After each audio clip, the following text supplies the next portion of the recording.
فلا أقسم بمواقع النجوم وإنه لقسم لو تعلمون عظيم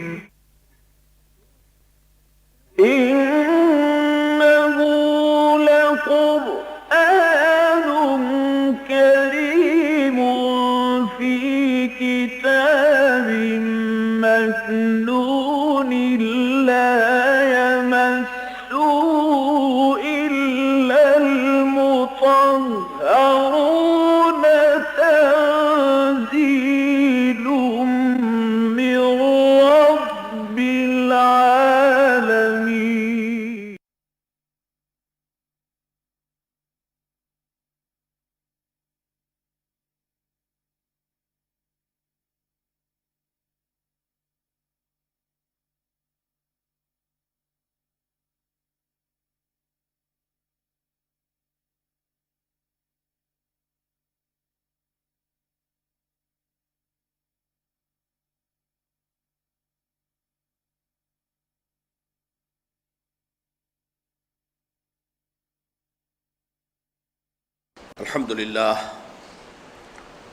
الحمد لله وكفى والصلاة والسلام على عباده الذين اصطفى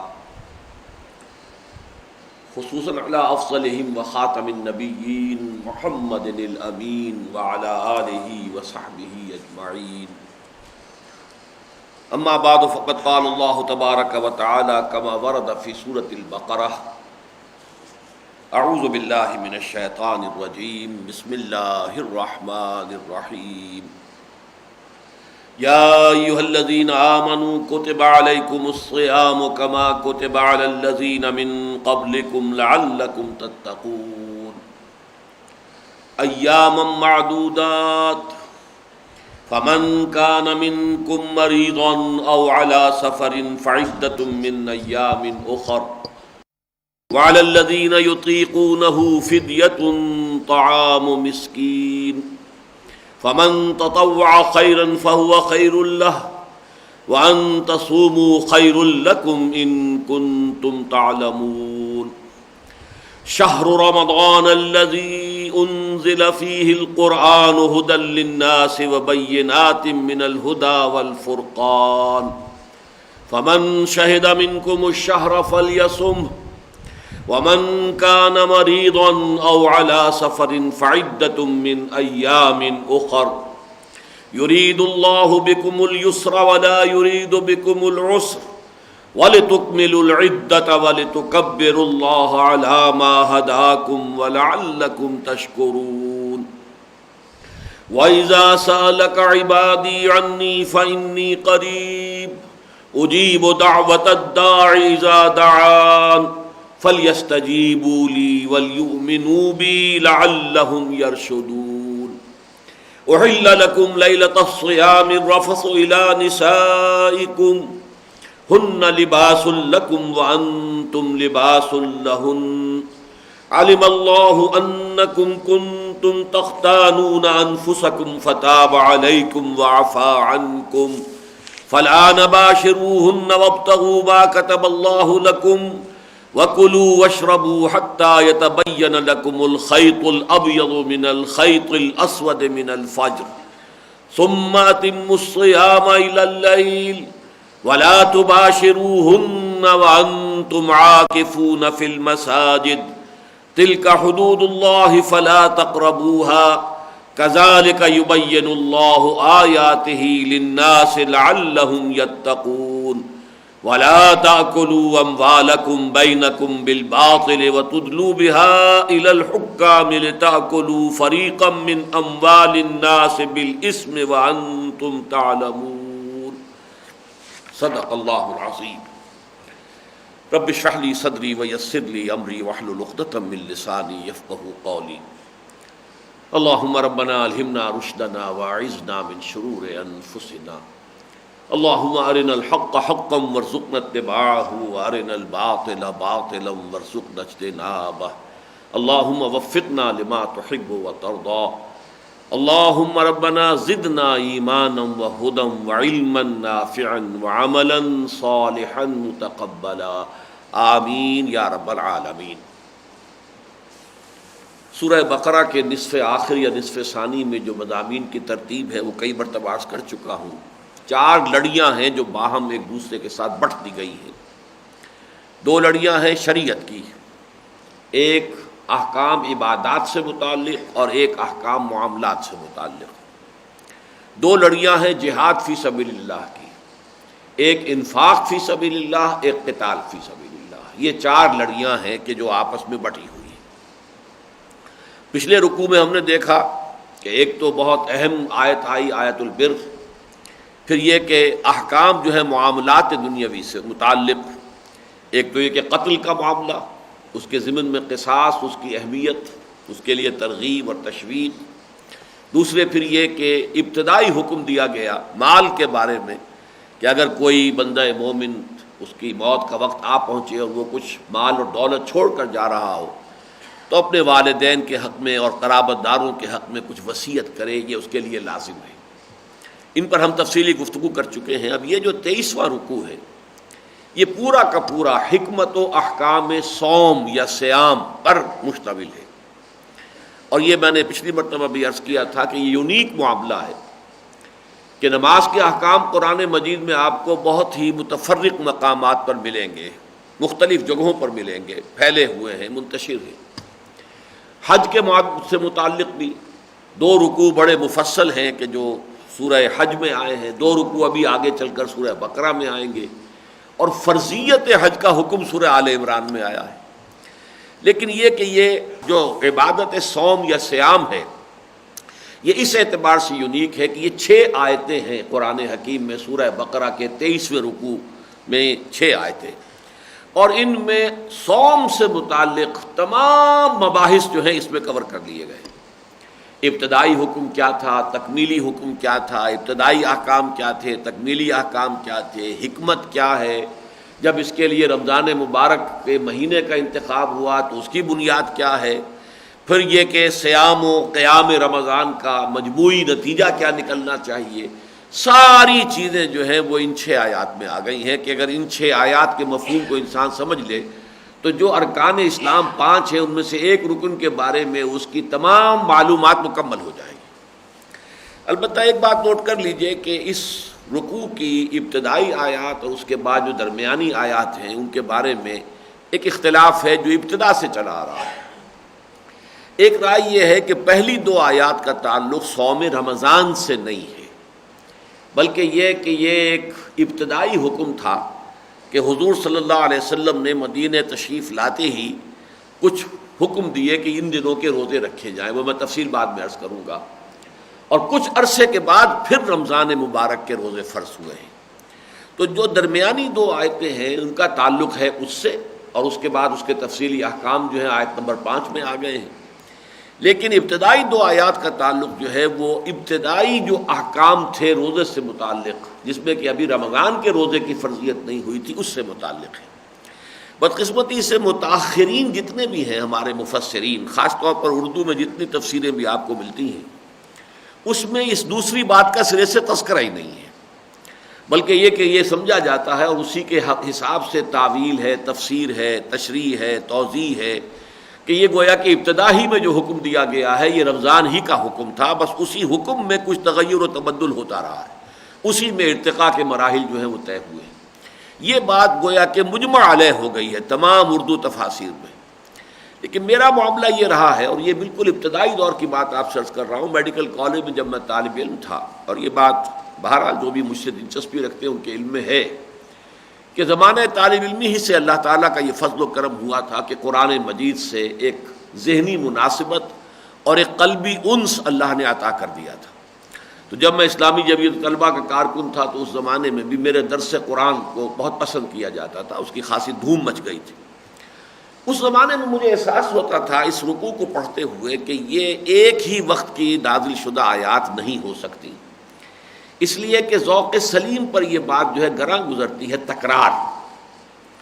فَمَنْ كَانَ مِنْكُمْ مَرِيضًا أَوْ عَلَىٰ سَفَرٍ فَعِدَّةٌ مِّنْ أَيَّامٍ أُخَرَ، پھر یہ کہ اگلی ایک آیت جو چھوڑ کر پھر اس کے بعد پھر دوبارہ آ رہا ہے فمن کان منکم مریضا او علی سفر فعدۃ من ایام اخر. یہ تکرار جو ہے یہ تو در حقیقت ایک ہی وقت میں اگر یہ آیتیں نازل ہو رہی ہوں تو پھر یہ عیب ہے کلام کا.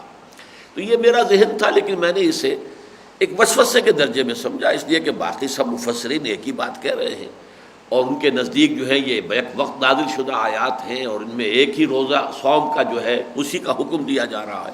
اگرچہ یہ تو نہیں ہے کہ بیک وقت نازل ہوئی ہیں، لیکن یہ کہ شروع ہی سے حکم جو ہے وہ صوم رمضان کا ہے. تو بہرحال میں اپنی اس رائے کو دبا دیتا تھا. لیکن پھر ایسا ہوا کہ جیسے پاکستان میں لوگ واقف ہیں جماعت اسلامی کا، گویا کہ ایک طویل عرصے تک جب تک مولانا مودودی بقید حیات تھے رحمہ اللہ، اس وقت تک ترجمان القرآن کو آفیشل آرگن کی حیثیت حاصل تھی. ان کا رسالہ جو تھا ماہنامہ ترجمان القرآن. اسی طرح جماعت اسلامی ہند کا ایک آفیشل آرگن تھا زندگی، ماہنامہ زندگی، رامپور سے نکلتا تھا. اور اس کے جو مدیر تھے سید عروج احمد قادری، وہ بہت قابل آدمی تھے.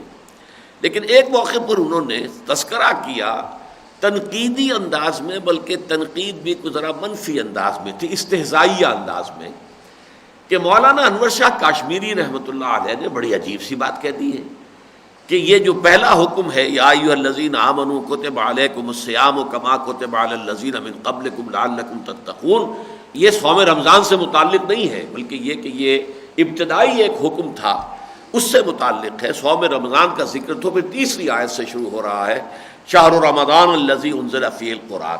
اب اس رائے کا انہوں نے تذکرہ کر دیا تنقیداً بلکہ استہزائیاً، کہ یہ کس قدر معلوم ہوتا ہے کہ بہت ہی بے تکی سی بات ہے جو اتنی بڑی شخصیت مولانا سید انور شاہ کاشمیری رحمۃ اللہ علیہ کے، جن کو بیہقی وقت کہا گیا، علم حدیث اور علم فقہ میں بہت اونچا مقام. لیکن یہ کہ انہوں نے تو یہ تنقیدی انداز میں لکھا تھا، مجھے گویا کہ دلیل مل گئی کہ متفق گردید رائے بو علی بارائے من. تو مجھے اس کے بعد پوری طریقے سے اس پر جو ہے انشراح ہو گیا. بعد میں اس زمانے تک تو میری رسائی ابھی جو ہے عربی زبان کی تفاسیر تک نہیں تھی. یہ بہت بات کی بات ہے کہ پھر میں نے جب امام رازی کی تفسیر کبیر پڑھی تو اس میں پہلی بحث یہی تھی کہ اس کے بارے میں ایک رائے یہ ہے کہ یہ ابتدائی حکم جو ہے یہ صوم رمضان کا نہیں ہے. چنانچہ میں آپ کو سنا دیتا ہوں.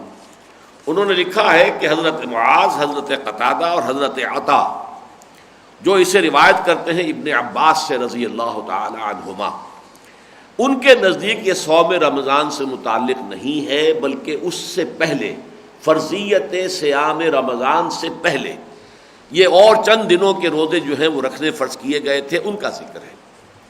اب ان میں سے بھی حضرت عطاب کی رائے تو یہ ہے کہ یہ ہر ماہ میں 3 روزے حضور نے حکم دیا تھا کہ رکھو، 13ویں، 14ویں اور 15ویں تاریخ، جس کو آج بھی کہا جاتا ہے ایام 20. 20 جمع ہے ابیض کی، ابیض کہتے ہیں روشن سفید. تو جو راتیں ہوتی ہیں 13ویں کا چاند، 14ویں کا چاند، 15ویں کا چاند، آپ کو معلوم ہے کہ یہ راتیں جو ہوتی ہیں روشن ہوتی ہیں، روشن راتیں. تو ان کے ساتھ ان کا تعلق تھا. ایام 20 کہلاتے ہیں کہ 13ویں کی شب کے بعد جو 13 تاریخ آئی، 14ویں کی شب کے بعد جو 14ویں تاریخ آئی، 15ویں شب کے بعد 15ویں تاریخ آئی. تو مہینے کے وسط میں یہ 3 روزے رکھنے کا حضور نے حکم دیا تھا. پہلا حکم اس سے متعلق ہے. اور حضرت قتادہ کی رائے یہ ہے کہ پہلی مرتبہ حضور نے جو حکم دیا تھا وہ 3 دن ہر مہینے کے، یہی 13، 14 اور 15 تاریخیں، اور یوم عاشورہ محرم کی 10ویں تاریخ کا روزہ رکھنے کا آپ نے حکم دیا. اس کے بعد حضور کی حدیث یہ بیان ہوتی ہے کہ جب رمضان مبارک کے روزے فرض کیے گئے تو صوم رمضان نسخ لکل صوم، پھر یہ کہ وہ سارے جو بھی احکام حضور نے اس سے پہلے دیے تھے وہ منسوخ کر دیے گئے. اگرچہ جیسا کہ ہم نے دیکھا وصیت کے معاملے میں بھی کہ اگرچہ وصیت کی فرضیت تو جب احکام وراثت آ گئے، قانون وراثت بیان ہو گیا تو وصیت کی فرضیت تو ختم ہو گئی، البتہ 1/3 تک اسے برقرار رکھا گیا اس صراحت کے ساتھ کہ لا وصیت لوارث، جس کے تو اللہ تعالیٰ نے حقوق معین کر دیے اس کے لیے وصیت نہیں ہوگی. البتہ یہ ضرور ہے، ایک استثناء ہے کہ اگر تمام ورثاء جو ہیں وہ اس میں رضامند ہوں تو پھر یہ کہ کسی وارث کے لیے بھی وصیت ہو سکتی. اسی طریقے سے اس معاملے کے اندر بھی ہوا ہے کہ ان میں سے کچھ احکام قائم رکھے گئے اور کچھ جو ہے وہ بدل دیے گئے اور ختم کر دیے گئے. لہذا اس میں 3 دن ہر مہینے کے جو ہے 13ویں 14ویں 15ویں تاریخ اور یوم عاشورہ، یہ ہے اصل میں جس کا کہ ابتدائی حکم دیا گیا. پھر یہ سب کے سب منسوخ ہو گئے. ہاں اب یہ کہ نوافل کے طور پر اب بھی ہے. حضور اس کے بعد بھی اہتمام کرتے تھے ہر مہینے میں ایام 20 کے روزے رکھنے کے. 3 روزے آپ رکھتے تھے. عاشورہ کے بارے میں تو پھر آپ نے اس کے بعد بڑھا دیا کہ بجائے صرف ایک 10ویں محرم کے بلکہ یہ کہ 9ویں محرم کو بھی روزہ رکھا جائے تاکہ یہود سے ہمارا ایک فرق جو ہے وہ واضح ہو جائے. تو یہ ہے در حقیقت پس منظر کہ میں چونکہ اس رائے کا پختگی کے ساتھ قائل اور حامل ہوں کہ ابتدائی 2 آیات میں در حقیقت وہ حکم ہے ایام 20 کے روزوں کا اور عاشورہ کا. اس کے ضمن میں یہ بات جان لیجئے اصل میں کہ یہ 2 چیزیں وہ ہیں کہ جو ہجرت کے بعد حضور صلی اللہ علیہ وسلم نے اس حوالے سے کی ہے کہ جب آپ مدینہ تشریف لے آئے تو اب یہاں پر یہود سے براہ راست سابقہ پیش آیا. مکے میں تو یہودی تھے نہیں. حضور کی کوئی وزٹ بھی مدینے کی ثابت نہیں ہے کہ اس سے پہلے آپ آئے ہوں اور یہود کے ساتھ آپ کا کوئی معاملہ ہوا ہو، ملاقاتیں ہوئی ہوں، کوئی گفتگویں ہوئی ہوں. جب آپ ہجرت فرما کے تشریف لائے تو اب یہاں پر آپ نے دیکھا کہ یہودی روزہ رکھتے ہیں عاشورہ کا 10 محرم کا. تو حضور نے معلوم کیا، انہوں نے بتایا کہ ہم اس لیے رکھتے ہیں کہ 10 محرم کو نجات حاصل ہوئی تھی بنی اسرائیل کو قوم فرعون سے اور آل فرعون سے. آل فرعون اپنے لاؤ لشکر کے ساتھ غرق کیا گیا تھا اور بنی اسرائیل کو حضرت موسیٰ علیہ السلام کی قیادت اور رہنمائی میں اللہ نے نجات دی تھی. تو حضور نے فرمایا کہ پھر موسیٰ کے ہم زیادہ حقدار ہیں بنسبت ان یہودیوں کے. تو حضور نے مسلمانوں سے کہا تم بھی روزہ رکھا کرو. میرے نزدیک پہلا حکم یہی دیا گیا ہے.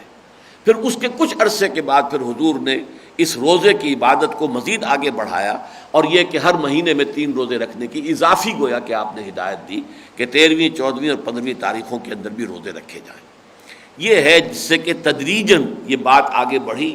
اور پھر جب رمضان مبارک کے روزے فرض کیے گئے شہر رمضان الذی انزل فیہ القرآن، تو ان روزوں کی فرضیت منسوخ ہو گئی. یہ نفلی روزوں کی حیثیت سے اب بھی برقرار ہے. تو اس پس منظر کو ذہن میں رکھیے. اب چلیے ہم لفظ بلفظ جو ہے اس پر غور کرتے ہیں. یا ایھا الذین آمنوا کتب علیکم الصیام. کتبہ پر گفتگو ہو چکی ہے پچھلی مرتبہ. کسی شے کی فرضیت، لفظی ترجمہ لکھ دیا گیا تم پر روزہ رکھنا، یعنی طے کر دیا گیا، طے شد. اب یہ فرض ہے، واجب ہے، لازم ہے. کتب علیکم الصیام. صیام کے بارے میں بعض لوگوں کو مغالطہ ہے کہ شاید یہ صوم کی جمع ہے. بعض اچھے بھلے اہل علم لوگوں کی تحریروں میں بھی یہ مغالطہ میں نے دیکھا ہے. حالانکہ یہ بھی مصدر ہے، صوم بھی مصدر ہے، صیام بھی مصدر ہے. چونکہ ایک وزن جو ہے جمع کا یہ ہے، فعال کے وزن پر وزن جو ہے جمع آتی ہے. رجل رجال، رجل ایک مرد، رجال بہت سے مرد. تو اسی پر قیاس کر کے مغالطہ ہوا ہے کہ صوم اور صیام، صوم ایک روزہ اور صیام کئی روزے. نہیں، صیام بھی مصدر ہے. جیسے قام یقوم قومن و قیامن، 2 مصدر ہے، قومن بھی اور قیامن بھی، کھڑا ہونا. اسی طریقے سے صام یصوم صومن و صیامن، یہ دونوں کو دونوں مصدر ہیں. ترجمہ ہوگا اے ایمان والو تم پر فرض کر دیا گیا روزہ رکھنا، یہ مصدر ہے. کما کتب علی الذین من قبلکم، جیسے کہ وہ فرض کیا گیا تھا ان پر جو تم سے پہلے تھے. یعنی گویا کہ اس پر اجماع ہے کہ جیسے جتنی بھی شرائع سماویہ آئی ہیں، جو بھی رسول آئے اور جو بھی احکام لے کر آئے اور جو بھی انہوں نے عبادات لوگوں کو جو ہیں وہ سکھلائیں، ان میں جیسے نماز بھی ہمیشہ سے ہر آسمانی شریعت کا جزو لا ینفک رہی، اسی طرح روزہ بھی جزو لا ینفک رہا. اگرچہ تفصیلی احکام میں فرق رہا، نماز کے اوقات میں فرق ہے، نماز کی ہیئتوں میں فرق ہے، نماز کے تفصیلی احکام اور قواعد و ضوابط میں فرق ہے. اسی طریقے سے روزے کے ایام کے بارے میں، روزے کی شرائط کے بارے میں، روزے کے حدود اور قیود کے بارے میں یہ تو فرق ہے. لیکن نماز اصلاً اور اسی طریقے سے روزہ اصلاً یہ گویا کہ ہر شریعت آسمانی کا جزو لا ینفک رہا ہے. تو اہل ایمان تم پر روزہ رکھنا فرض کیا گیا جیسے کہ فرض کیا گیا تھا ان لوگوں پر کہ جو تم سے پہلے تھے، لعلکم تتقون، تاکہ تمہارے اندر تقوی پیدا ہو جائے، تاکہ تم متقی بن جاؤ. اب سب سے پہلے میں نے صوم کے بارے میں آپ کو یہ تو بتا دیا کہ اس کے معنی ہے روزہ رکھنا، لیکن اس لفظ کا پس منظر کیا ہے اس کو سمجھ لیجئے. جیسے ابھی وہ ٹی وی پروگرام بھی آپ دیکھ رہے تھے تو اس میں بھی بات آئی تھی کہ جو اصطلاحات ہیں ہمارے دین کی، اس کے لیے الفاظ تو پک اینڈ چوز کیے گئے ہیں. اس وقت کی جو عربی زبان تھی اس میں جو الفاظ مستعمل تھے انہی میں سے کسی کو چن لیا، چن کر اس میں ایک خاص مفہوم پیدا کر دیا، تو وہ اب اصطلاح کی شکل بن گئی۔ تو اسی طریقے سے صوم کا جو لفظ ہے عرب میں جو مستعمل تھا، لفظی معنی اس کے ہیں الامساک، رک جانا۔ کس چیز سے رک جانا؟ کھانے پینے سے رک جانا، اور کسی شے سے رک جانا، تو یہ اس کے لفظی معنی ہے۔ لیکن صوم ایک عبادت کی حیثیت سے عربوں میں سرے سے متعارف تھا ہی نہیں، لوگ اس عبادت سے واقف ہی نہیں تھے۔ حج سے وہ واقف تھے، حج کرتے تھے، چاہے حلیہ بگاڑ دیا تھا حج کا، اسی طریقے سے طواف کرتے تھے، اسی طریقے سے وہ نماز بھی پڑھتے تھے، نماز کی بھی جو ہے شکل بدل دی تھی، لیکن بہرحال ان چیزوں سے وہ واقف تھے۔ لیکن صوم کی عبادت ان کے ہاں تھی نہیں سرے سے، اور یہ صوم کا لفظ وہ استعمال کرتے تھے گھوڑوں کے لیے، گھوڑوں کو روزہ رکھواتے تھے۔ اس کی وجہ کیا تھی؟ آپ کو معلوم ہے کہ عرب جاہلیت میں یہ جو غارت گری ہے، لوٹ مار ہے، ایک قبیلہ دوسرے قبیلے پر جا پڑا اور اس نے اس کو لوٹا، مارا، کھسوٹا، اور پھر دوڑ کے بھاگ گئے ایک چھاپا مار انداز کے اندر، تو یہ ان کا گویا کہ معمولات میں تھا، سوائے یہ کہ سال کے 4 مہینے اشہر حرم جو ہیں وہ عافیت کے ہوتے تھے، یہ پرانی ریت چلی آ رہی تھی، لیکن باقی جو ہے 8 مہینوں میں یہ ان کا گویا کہ روٹین تھا۔ اب اس طرح کی غارت گری کے لیے اور اس طرح کا حملہ کرنے کے لیے، چھاپا مار حملہ جس کو ہم کہتے ہیں، تو ضرورت ہوتی ہے کسی تیز سواری کی، اس لیے کہ آپ نے حملہ کیا، لوٹ مار کی، جو بھی کوئی قتل و غارت کیا، پھر فوراً دوڑے وہاں سے، بھاگے۔ بھاگنے کے لیے آپ کو تیز رفتاری چاہیے، تیز رفتار سواری چاہیے، اور ان کی جو اصل سواری تھی وہ اونٹ ہے، وہ تیز رفتار نہیں ہے۔ گھوڑا تیز رفتار ہے، لیکن وہاں کے موسمی حالات کے ساتھ سازگاری جو ہے وہ اونٹ کو تھی، گھوڑے کو نہیں تھی۔ اونٹ کو ایک ہفتے تک پانی نہ ملے تب بھی وہ گزارا کرتا رہتا ہے، چلتا رہتا ہے، اسے کھانے کو کچھ نہ ملے تب بھی چلتا رہتا ہے، اور نہیں تو کہیں ببول اور کیکر کے درخت سے جو ہے وہ کانٹے ہی چبا کر کھا لے گا، تو اس سے بھی اس کا ناشتہ ہو جائے گا، اس کا کچھ نہ کچھ غذا اس کی ہو جائے گی۔ اور پھر یہ کہ اس کے پاؤں بھی وہ ایسے ہیں اور کہ وہ اس ریت میں دھنستے نہیں ہیں۔ پھر یہ کہ گرمی شدید لو چل رہی ہو اسے کچھ نہیں کہتی، وہ زیادہ سے زیادہ یہ کرے گا کہ اپنا جو تھوتنی ہے وہ ریت کے اندر اس کو جو ہے وہ دے لے گا، بس اللہ اللہ خسن جیسے شترمرغ کرتا ہے۔ لیکن گھوڑا جو ہے وہ تو بڑا نرم و نازک جانور ہے، اس کے اندر تو بڑا تمکنت ہے، اس میں تو وہ چیز جو ہے یہ سختیاں، یہ شدائد برداشت کرنا اس کے مزاج میں داخل نہیں ہے۔ تو انہیں پھر اپنے اس غارت گری کے اس پروگرام کے لیے گھوڑے کو سازگار بنانے کے لیے ٹرین کرنا پڑتا تھا، اسے بھوکا رکھتے تھے تاکہ بھوک برداشت کر سکے، ایسا نہ ہو کسی وقت بھوک کے ہاتھوں بے حال ہو کر اور اپنے سوار کی ہلاکت کا سبب بن جائے، پیاس کو برداشت نہ کر سکے اور جی چھوڑ دے، جی ہار دے، تو ظاہر بات ہے کہ وہ تو اصل جو ہلاکت ہوگی وہ تو سوار کی ہوگی۔ اسی طریقے سے گرم لو برداشت نہ کر سکے تو وہ کیا کرتے تھے کہ بھوکا اور پیاسا رکھ کر گھوڑے کو، اور جب سخت لو چل رہی ہوتی تھی تو وہ عرب بدو جو ہے وہ اپنا منہ سر تو لپیٹ لیتا تھا کپڑے کے اندر، غترے کے اندر، لیکن یہ کہ اب گھوڑے کی منہ جو ہے وہ عین اس رخ پر کر کے، سمت میں کر کے جدھر سے سخت لو آ رہی ہے، آگ بری ہوئی اس میں، ادھر کر کے کھڑا ہو جاتا تھا۔ تو یہ تھا روزے کا، روزہ یعنی سمجھیے صوم کی ایک شکل تھی کہ جو عربوں میں مستعمل تھی۔ انسانوں کے روزہ رکھنے کا یا اس طریقے سے کوئی ایسی مشقت جھیلنے کا یا ایسی کوئی ٹریننگ دینے کا انہیں، ان کا ہاں کوئی رواج نہیں تھا۔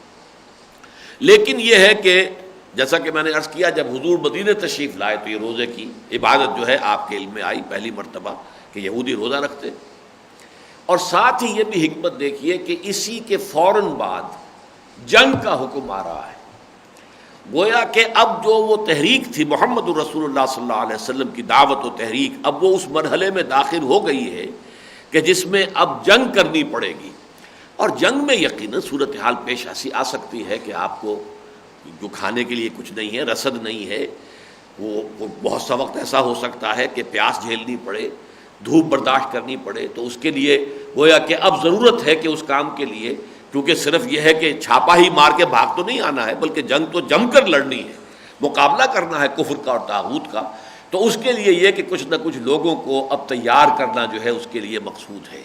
تو یہ ایک مناسبت جو ہے وقتی اعتبار سے بھی اس کی ہو گئی، اور یہاں جو ہے میں نے آپ کو جو روزے کا اصل لغوی مفہوم ہے وہ آپ کے سامنے رکھ دیا۔ کتب علیکم الصیام کما کتب علی الذین من قبلکم لعلکم تتقون، تاکہ تمہارے اندر تقوی پیدا ہو جائے۔ دیکھیے وقا یقی کے معنی ہے کسی اور کو بچانا، اس سے جو فعل امر بنتا قے، قاف اور اس کے نیچے زیر قے، وقنا عذاب النار، اے اللہ ہمیں بچا لے آگ کے عذاب سے۔ لیکن اگر اس کو باب افتعال میں لائیں گے تو ابتقا، اور واو اور تے جو ہے مدغم ہو کر اتقا، اتقا کے معنی خود بچنا، اپنے آپ کو بچانا، خود بچنا۔ کس چیز سے بچنا؟ دنیا میں اللہ کے احکام کی نافرمانی سے بچنا، آخرت میں اللہ کے عذاب سے بچنا۔ یہ گویا کہ تقویٰ کے یہ دو ہدف ہیں۔ یہاں تم اللہ کے احکام کی نافرمانی سے بچو تاکہ آخرت میں اللہ کے عذاب سے بچ سکو۔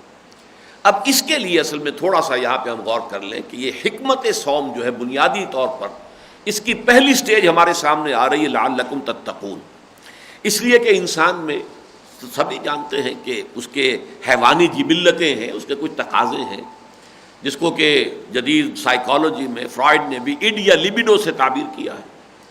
پھر فرائڈ ہی مانتا ہے کہ انسان کے اندر ایک ایگو بھی ہے، ایک خودی بھی ہے، ایک انا بھی ہے، ایگو، اور ان کے درمیان کشمکش رہتی ہے۔ اڈ یا لیبیڈو جو ہے وہ چاہتی ہے کہ جو میری خواہشات ہیں، جو بھی میرے اندر جذبہ ابھرے، جو تمنا، جو آرزو، بس اس کو پورا کیا جائے۔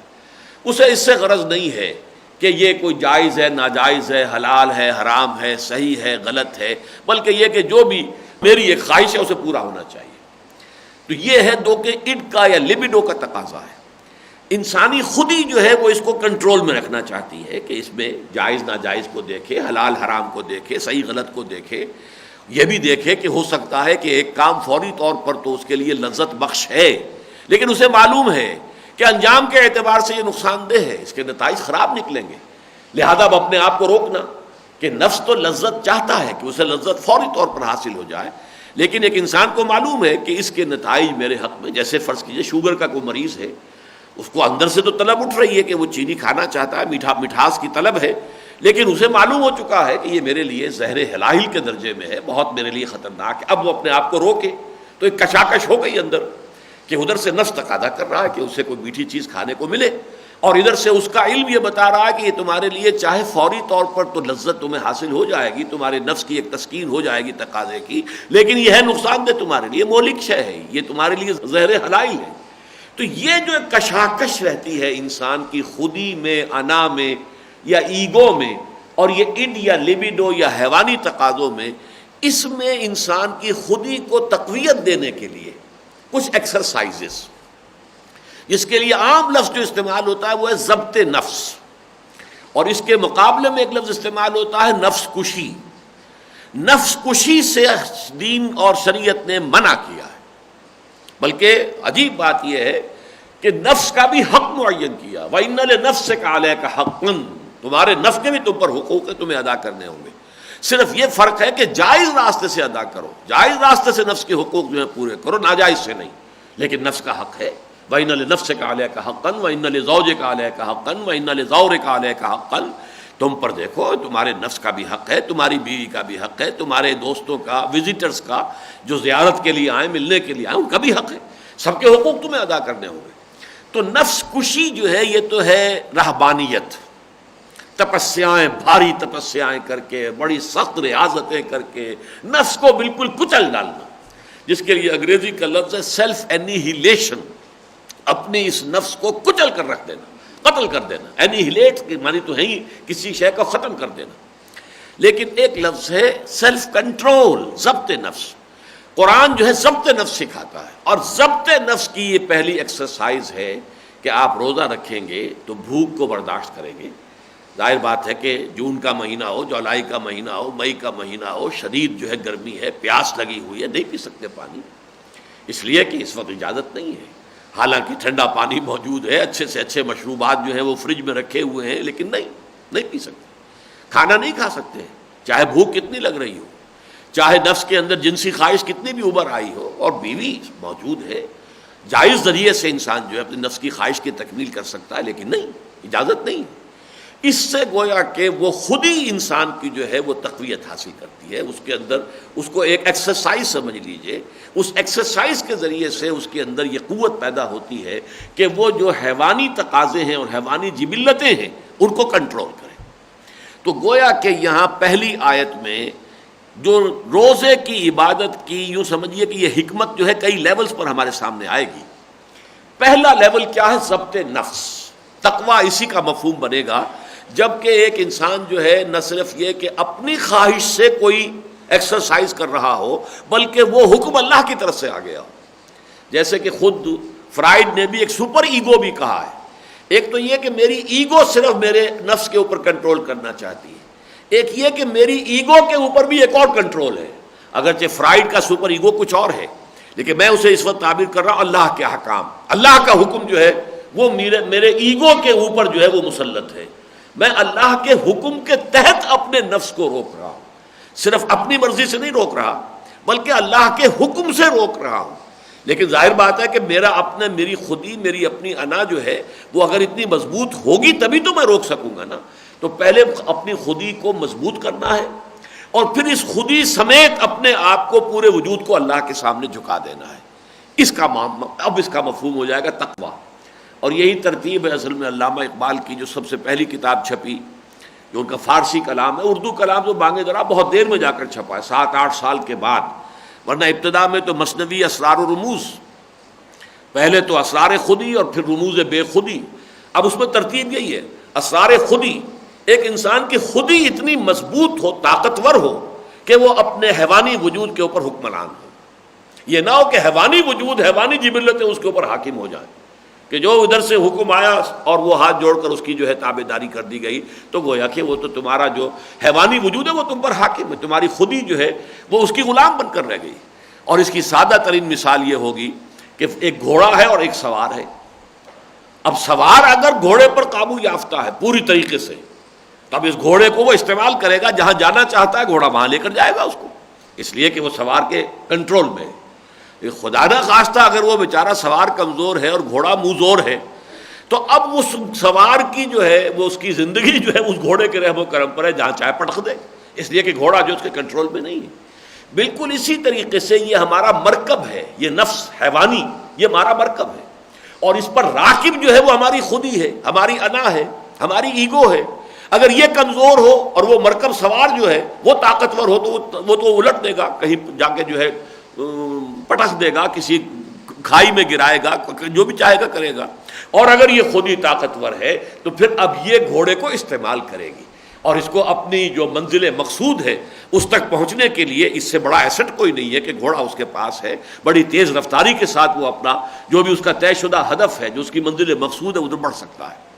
لیکن یہ تو پہلا مرحلہ ہوا کہ آپ کی خودی اتنی مضبوط ہو گئی کہ اس نے آپ کی حیوانیت کے اوپر تسلط حاصل کر لیا. اب اگلا مرحلہ رموز بے خودی, اب اپنی خودی کو اللہ کے سامنے جھکا دینا.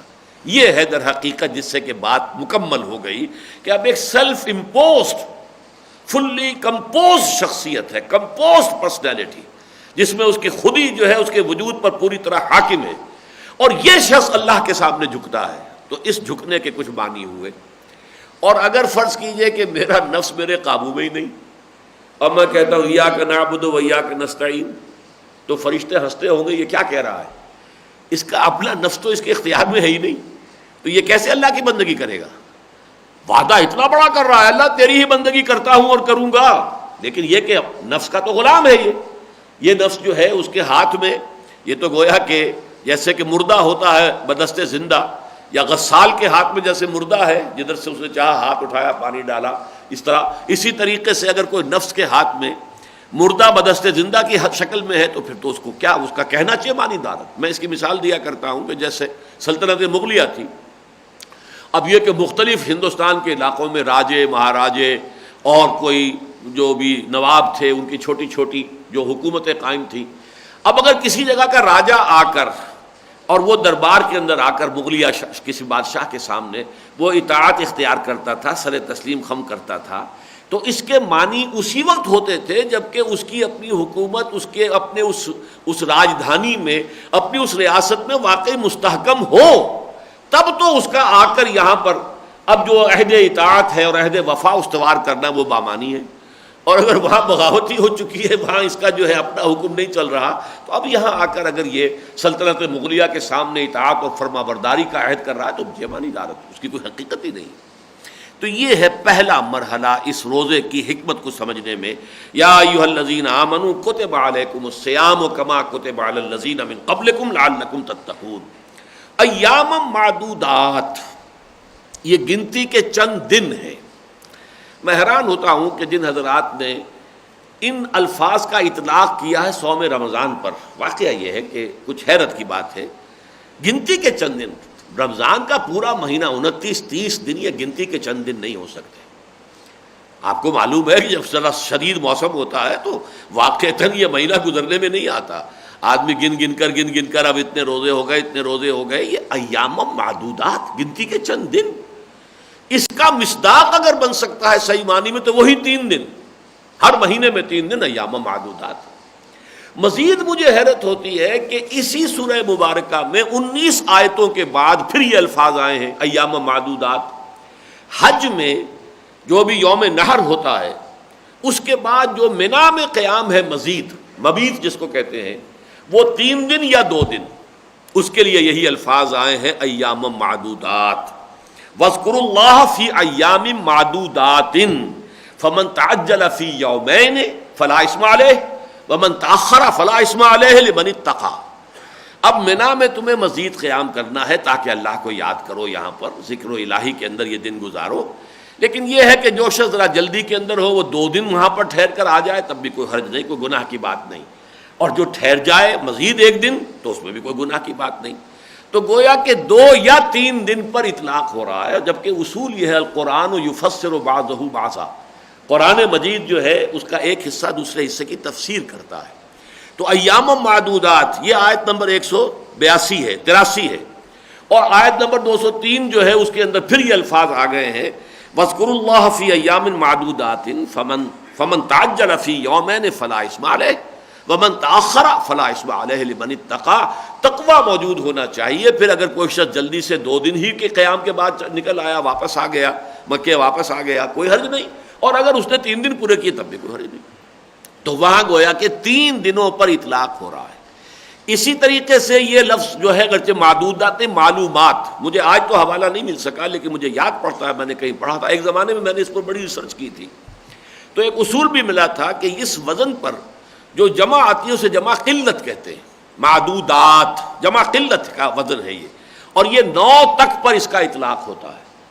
چنانچہ سورہ حج میں جو آیا ہے لِيَشْهَدُوا مَنَافِعَ لَهُمْ وَيَذْكُرُوا اسْمَ اللَّهِ فِي أَيَّامٍ مَّعْلُومَاتٍ عَلَىٰ مَا رَزَقَهُم مِّن بَهِيمَةِ الْأَنْعَامِ، وہ جو قربانی کے دن ہیں وہ بھی معلومات، اسی وزن کے اوپر لفظ آیا ہے۔ ظاہر بات ہے کہ وہ 3 دن ہے، اگرچہ اہل حدیث حضرات کے نزدیک 13ویں تاریخ کو بھی ہو سکتی ہے قربانی، لیکن سب کے نزدیک اجماع جو ہے زیادہ تر وہ یہی ہے کہ 3 دن ہے، 10، 11، 12، تو وہی 3 دن کا اطلاق ہو رہا ہے فی ایام معلومات علی ما رزقہم من بہیمۃ الانعام، یہ سورہ حج میں۔ بہرحال جیسا کہ میں عرض کر چکا ہوں، میری چونکہ یہ پختہ رائے ہے کہ یہ حکم جو ہے، یہ 2 آیتیں جو ہیں، یہ اصل میں وہ ہر مہینے کے 3 روزوں سے متعلق ہے۔ فرمایا ایام معدودات، یہ گنتی کے چند دن ہیں، فمن کان منکم مریضا او علی سفر فعدۃ من ایام اخر، ان میں بھی یہ رعایت ہے تمہارے لیے کہ جو کوئی تم میں سے ہو مریض، اب مریض یہ بھی ہو سکتا ہے کہ ہلکا سا ٹیمپریچر چل رہا ہے، اور ایک مریض وہ ہے کہ جس میں واقعتاً روزہ رکھنا جو ہے وہ انسان کے لیے دقت طلب ہو جائے، مشکل کا ذریعہ بن جائے۔ اب یہ گویا کہ انسان کی اپنی سوادید پر بھی ہوگا، اس کے جو بھی جاننے والے ہیں، قرابت دار ہیں، وہ بھی اس پر مشورہ دے سکتے ہیں۔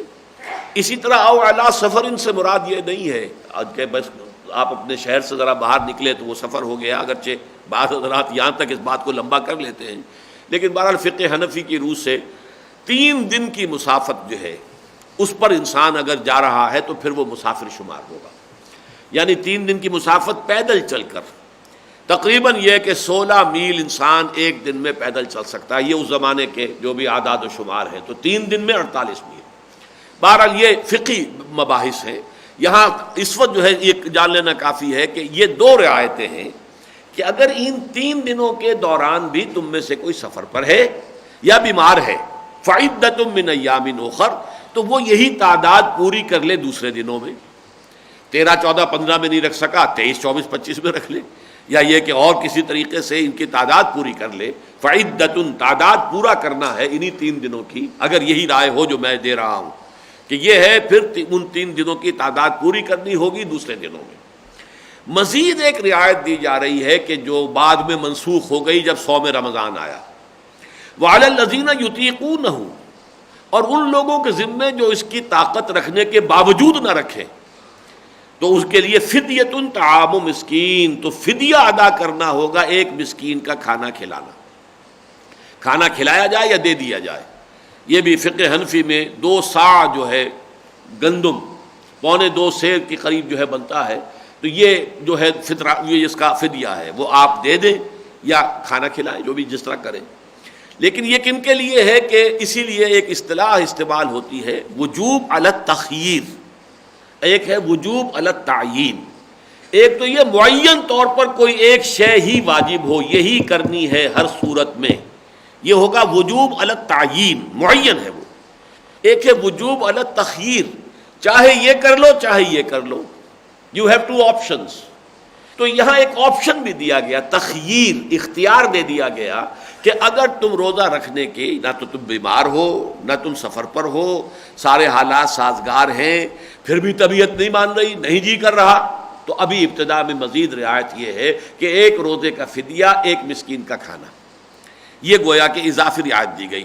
دیکھیے یہ بھی اصل میں پوری حکمت کو اگر آپ سمجھ لیں گے کہ چونکہ عرب سرے سے مانوس نہیں تھے اس عبادت سے، لہذا تدریجاً انہیں مانوس کیا جا رہا ہے۔ اگر ایک دم 1 مہینے کے روزے فرض کر دیے گئے ہوتے تو واقعہ ہے کہ بڑا مشکل ہو جاتا۔ مہینے تو پھر ٹھیک ہے، سردیوں کے بھی آتے ہیں تو گرمیوں کے بھی آتے ہیں، بہت سخت مہینے، لیکن نہیں، پہلے ہر مہینے میں 3 دن کے روزے۔ اس میں بھی مزید رعایت کہ اگر نہیں طبیعت مان رہی ہے، نہیں رکھنا چاہتے ہو تو ایک مسکین کو کھانا کھلا دو، اس کا کھانا فراہم کر دو، یہ بھی ایک مزید رعایت ہے تاکہ مانوس ہوتے چلے جائیں۔ جیسے ہم دیکھتے ہیں کہ سورہ بقرہ میں فرمایا گیا یسألونک عن الخمر والمیسر، اے نبی یہ آپ سے شراب اور جوئے کے بارے میں پوچھ رہے ہیں، قل اسمھا فی، ان کے اندر بہت بڑا گناہ بھی ہے لیکن یہ کہ کچھ لوگوں کے لیے منافع بھی ہیں، واسمھما اکبر من نفعہما، لیکن ان کا گناہ کا پہلو ان کے نفع کے پہلو سے زیادہ بڑا ہے۔ بس اتنی بات کر کے چھوڑ دی۔ پھر سورہ نساء میں آ گیا ولا تقربوا الصلاۃ وانتم سکارى، دیکھو نشے کی حالت میں نماز کے قریب نہ آنا۔ اس کے بعد سورہ مائدہ میں آخری حکم آیا۔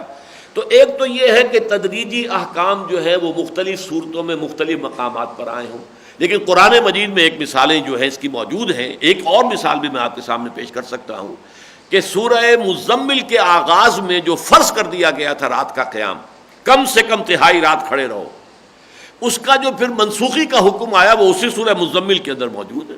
20ویں آیت جو ہے، جو پورا رکوع ایک آیت پر مشتمل ہے، اور جس کے بارے میں میری رائے ہے کہ وہ آیت بھی 2 حصوں میں علیحدہ علیحدہ تقسیم ہوئی ہے، اس لیے کہ وہاں بھی تکرار کا انداز موجود ہے، اور اس پر مجھے ابن عباس رضی اللہ تعالیٰ عنہما کا قول مل گیا، اور اس میں کہ ان کے نزدیک یہ آیت جو ہے اگرچہ ایک ہے لیکن یہ کہ یہ 2 حصوں میں علیحدہ علیحدہ اوقات میں نازل ہوئی ہے۔ لیکن یہاں یہ کیا گیا جیسے کہ سورہ مزمل میں ہے، ابتدائی حکم بھی یہی اور جو اس کا تکمیلی احکام ہے وہ بھی ساتھ ہی رکھ دیے گئے ہیں۔ تو اس کی مثال سورہ مزمل میں موجود ہے، اگرچہ عام طور پر جو ہے وہ ارتقائی جو مراحل طے کیے احکام نے وہ آپ کو مختلف صورتوں میں ملتے ہیں۔ فرمایا فمن تطوع خیرا فهو خیر اللہ، جو کوئی تم میں اپنی مرضی سے خیر کرے گا، بھلائی کمائے گا، نیکی کمانا چاہے گا، یعنی ایک کے بجائے 2 مسکینوں کو کھانا کھلائے گا، 10 کو کھلائے گا، یہ اس کی مرضی ہے، یہ اس کے لیے بہتر ہے، جتنی بھلائی کمائے، جتنی نیکی کمائے، لیکن ایک مسکین کا کھانا جو ایک روزے کا فدیہ یہ معین کر دیا گیا۔ اب دیکھیے یہ الفاظ بول رہے ہیں وَأَن تَصُومُوا خَيْرٌ لَكُمْ إِن كُنتُمْ تَعْلَمُونَ، اگر تم روزہ رکھو تو یہی تمہارے لیے بہتر ہے اگر تم علم رکھتے ہو۔ تشویق کا انداز ہے کہ اس رعایت سے فائدہ نہ اٹھاؤ، ایک یہ رعایت تو دے دی ہم نے تمہیں، چونکہ تم مانوس نہیں ہو، تمہیں ابھی رفتہ رفتہ جو ہے ذرا مانوس کرنا ہے تاکہ تمہاری طبیعتیں جو ہیں وہ اس کو قبول کریں، لیکن یہ ہے کہ تشویق اور ترغیب کا انداز وَأَن تَصُومُوا خَيْرٌ لَكُمْ إِن كُنتُمْ تَعْلَمُونَ، یہ تمہارے لیے بہتر ہے اگر تم علم رکھتے ہو۔ تو یہ 2 آیات جیسا کہ میں نے عرض کیا ہے میرے نزدیک یہ روزے کا ابتدائی حکم ہے، اور یہ ہر مہینے میں 3 روزے اور اس کے ساتھ یوم عاشورہ کا 4تھا روزہ، یہ ہے کہ جو حضور نے مدینے تشریف لاتے ہی حکم دیا۔ اب اس کے 16-17 مہینے کے بعد جو ہے تقریباً یہ جو صوم رمضان کی آیت نازل ہو رہی ہے وہ اب اگلی ہے۔ شہر رمضان الذی انزل فیہ القرآن، رمضان کا مہینہ وہ ہے جس میں قرآن نازل کیا گیا۔ اب دیکھیے یہاں پر اس کو 2 آتشہ بنایا جا رہا ہے اس پروگرام کو، کہ ایک قدم تو یہ اٹھایا گیا کہ بجائے ہر مہینے میں 3 روزے رکھنے کے 1 مہینہ مکمل پے بپے روزے رکھو، تاکہ ذرا ریگرس ایکسرسائز ہو جائے۔ اب ذرا مشقت تمہاری جو ہے، تمہاری ٹریننگ جو ہے وہ سخت ہو جائے، مسلسل 1 مہینے روزے رکھو۔ اس کے لیے کسی بھی مہینے کا انتخاب ہو سکتا تھا، ایک ایکسرسائز کی حیثیت سے تو مساوی ہوتا، کوئی مہینہ ہوتا، ذوالقعدہ ہوتا یا کوئی محرم ہوتا یا کوئی اور ربیع الاول ربیع الثانی ہوتا، برابر تھا 1 مہینہ۔ جیسے رمضان جو ہے مختلف موسموں میں آتا ہے، ایسے ہی یہ مہینے بھی مختلف موسموں میں آتے ہیں، وہ حکمت بھی پوری ہو جاتی۔ لیکن خاص طور پر رمضان مبارک کا انتخاب کیوں کیا گیا، اب اس کو بیان کیا گیا۔ رمضان کا مہینہ وہ ہے جس میں قرآن نازل کیا گیا۔ کیا بنا کر نازل کیا گیا؟ ھدی للناس وبینات من الھدی والفرقان، لوگوں کے لیے ہدایت۔ پہلی بات تو نوٹ کیجئے کہ اسی سورہ مبارکہ کے شروع میں ہے ھدی للمتقین، یہ اہل تقوی کے لیے ہدایت ہے۔ یہاں فرمایا ھدی للناس۔ اب ان میں کیا جو ہے ترتیب ہوگی، کیسے ہم ایک دوسرے کو ریکنسائل کریں گے، وہ یہ ہے کہ اصلاً اپنی جگہ پر قرآن مجید تمام نوع انسانی کے لیے ہدایت نامہ ہے، لیکن اس کی ہدایت سے استفادہ صرف وہ کر سکتے ہیں جن میں تقویٰ ہو، طلب ہو، خواہش ہو، وہ استفادہ کریں گے۔ اب تقویٰ ہی پیدا کرنے کے لیے روزے کی عبادت تم پر فرض کی گئی ہے۔ اس طریقے سے یہ 2 عرصہ پروگرام کر دیا گیا۔ رمضان کا مہینہ چنا گیا، وہ نزول قرآن کا مہینہ ہے۔ اچھا، نزول قرآن کا مفہوم کیا ہے؟ یہ بھی بہت مرتبہ مضمون آ چکا ہے کہ انزل ینزل انزالا اور نزل ینزل تنزیلا میں فرق کیا ہے؟ عالم یعلم اعلاما اور علم یعلم تعلیما۔ تعلیم ہے کسی کو رفتہ رفتہ تھوڑا تھوڑا کر کے کوئی چیز اس کے ذہن نشین کرتے چلے جانا۔ اعلام ہے آپ نے ایک بات بتا دی، اب وہ جانے اس کا کام جانے، ہم نے تو بتانا تھا بتا دیا۔ تو اعلام اور تعلیم میں جو فرق ہے وہی انزال اور تنزیل میں ہے۔ دفعتاً ایک دم کسی شے کو اتار دینا یہ انزال ہے، رفتہ رفتہ تھوڑا تھوڑا تھوڑا تھوڑا کر کے اتارنا تاکہ لوگوں کے ذہنوں میں بیٹھتا چلا جائے، لوگ جو ہیں اس کو پوری طریقے سے سمجھ لیں، ہضم کرتے چلے جائیں، پوری طریقے سے ایسیمیلیٹ کریں اس کے مفہوم کو۔ دفعتاً پورا قرآن نہ ہو بلکہ یہ کہ تھوڑا تھوڑا کر کے نازل کیا جائے، یہ تنزیل ہے۔ قرآن مجید میں یہ دونوں مصدر استعمال ہوتے ہیں۔ حضور پر بطرز تنزیل آیا ہے، 23 سال میں یا 22 سال جو بھی آپ کہیں گے کہ شمسی حساب سے 22 سال بنیں گے، اس میں یہ قرآن مجید تھوڑا تھوڑا تھوڑا تھوڑا تھوڑا تھوڑا آیات یا سورتیں پھر سورتیں یہ نازل ہوئی، یہ تنزیل ہے۔ لیکن انزال ہوا ہے قرآن کا بیک وقت، یہ ہے لوح محفوظ سے پورا قرآن نقل کر کے اور اس کو سمائے دنیا تک منتقل کر دینا، یہ پہلا مرحلہ۔ یہاں سے سمائے دنیا، پہلا جو آسمان ہے، وہاں سے تھوڑا تھوڑا حسب ضرورت، حسب مناسبت، حالات کے مطابق اس کی تنزیل ہوئی ہے محمد الرسول اللہ صلی اللہ علیہ وسلم پر، لیکن لوح محفوظ سے، جس کے لیے اور الفاظ بھی قرآن مجید میں آئے ہیں، کتاب مکنون، لوح محفوظ، تو یہ جو لوح محفوظ ہے، کتاب مکنون ہے، وہاں سے یہ پورا قرآن منتقل کر دیا گیا ہے سمائے دنیا تک۔ یہ ہے جو لیلۃ القدر میں ہوا، اسی لیے وہاں بھی انا انزلناہ فی لیلۃ القدر، انزال کا لفظ استعمال ہوا ہے، انا انزلناہ فی لیلۃ القدر، وہ لیلۃ القدر ماہ رمضان مبارک میں ہے۔ تو شہر رمضان الذی انزل فیہ القرآن، یہ رمضان کا مہینہ وہ ہے کہ جس میں پورا قرآن لوح محفوظ یا کتاب مکنون سے اتار کر اور سمائے دنیا تک پہنچا دیا گیا۔ اب اس کو سمجھیے، یہ کتاب جو ھدی للناس ہے اور ہدایت بھی ایچ پیچ الفاظ میں نہیں ہے، پہیلیوں کی شکل میں نہیں ہے جنہیں انٹرپریٹ کرنا ہی مشکل ہو جائے، یہ کوئی ثقیل اصطلاحات کے حوالے سے نہیں ہے، عربی مبین، آسان سلیس زبان، فإنما یسرناہ بلسانک، ہم نے آپ کی زبان پر اسے قرآن کو آسان کر دیا ہے۔ یہ قرآن مجید جو ہے یہ بینات من الہدی والفرقان، ہدایت کی بینات پر مشتمل ہے، اور فرقان فرق کر دینے کی بھی بینات کا اطلاق دونوں پر ہوگا، بینات من الہدی والفرقان، فرقانے میں چونکہ پھر زیر آیا ہے تو یہ ہدایت کی بھی بینات ہیں اور فرق کر دینے والی شے، حق و باطل کے مابین، صحیح اور غلط اور جائز اور ناجائز، دودھ کا دودھ پانی کا پانی جدا کرنے کے معاملے میں بھی یہ بینات پر مشتمل ہے۔ اب یہاں سمجھ لیجئے اس بات کو کہ اس کے حوالے سے اصل میں تو دو عبادتیں ہیں جو تجویز کی گئی. ابھی میں صرف تجویز کا لفظ استعمال کر رہا ہوں، لیکن قرآن مجید میں صرف ایک کا ذکر ہے، دوسرے کا نہیں ہے. دوسری کا ذکر احادیث کے اندر ہے، اور اسی لیے لفظ تجویز میں نے کہا ہے کہ قرآن میں نہیں ہے، لہذا فرض نہیں کیا گیا. اس لیے کہ قرآن مجید جو ہے وہ زیادہ بڑی تعداد میں جو عوام الناس ہیں ان کی مصلحت کو پیش نظر رکھتا ہے. عام انسانوں کے لیے یہ ممکن نہیں ہے کہ دن بھر مشقت بھرا کام کریں، کوئی کسی چلا رہا ہے، کوئی اینٹیں ڈھو رہا ہے، کوئی کچھ اور کر رہا ہے، اور پھر وہ رات کو کھڑے بھی رہیں، جاگیں بھی قرآن کے ساتھ. لہذا اس کو فرض نہیں کیا گیا. لیکن اصلاً قرآن کے ساتھ، رمضان مبارک کے ساتھ صوم کی عبادت کو جوڑنے سے در حقیقت دو پروگرام دیے گئے. چنانچہ ایک تو خطبہ ہے حضور کا صلی اللہ علیہ وسلم، جس کو کہ حضرت سلمان فارسی رضی اللہ تعالی عنہ نے نقل کیا ہے، اور امام بیہقی اسے لائے ہیں شعب الایمان میں. اس میں حضرت سلمان فارسی فرماتے ہیں خطبنا رسول اللہ صلی اللہ علیہ وسلم فی آخر یوم من شعبان فقال، ہمیں خطبہ ارشاد فرمایا نبی اکرم صلی اللہ علیہ وسلم نے شعبان کے آخری دن، اور اس خطبے میں فرمایا یا ایھا الناس، اے لوگو، قد اظلکم شہر عظیم، تم پر ایک بڑی عظمتوں والے مہینے نے سایہ کر دیا ہے، سایہ فگن ہو گیا ہے.